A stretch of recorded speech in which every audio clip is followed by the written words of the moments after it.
पवित्र नदियां हैं सब। क्या बात है? शंकर भगवान ने पूछा क्या चाहते हो? विदा कर दिया, तिलक कर दिया, विदाई लेकर जाओ तुम अपने अपने गांव। सारी नदियां हाथ जोड़कर खड़ी हो गई शंकर जी के सामने। हम नहीं गए। मेरे भोले बाबा, जैसे आपने गंगा को अपने मस्तक पर रखा है,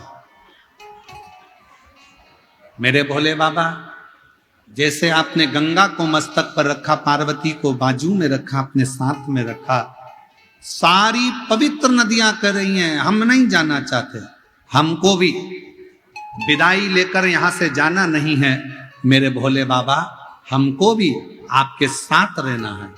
तो शंकर भगवान ने जितनी पवित्र नदियां थी उन सब नदियों को कह दिया अगर तुम जाना नहीं चाहती हो मत जाओ। मेरा शिवलिंग जहां पर विराजमान होगा, समझिएगा जरा, देखकर समझिएगा, ये जलाधारी है और ये जलाधारी और यहां से पानी बहता, ठीक है, ये शिवलिंग है। शंकर भगवान ने कहा पवित्र नदियों से कि तुम कह रही हो कि हमें जाना नहीं है, हमें अपने साथ में रखो। तो शंकर भगवान ने उनको वर दे दिया, मेरे शिवलिंग के ऊपर भाग से लेकर नीचे के भाग तक जो स्थान है उस स्थान पर सभी पृथ्वी की जितनी नदियां हैं उन सब का स्थान मेरे उस शिवलिंग के भाग पर विराजमान रहे। पवित्र नदियां।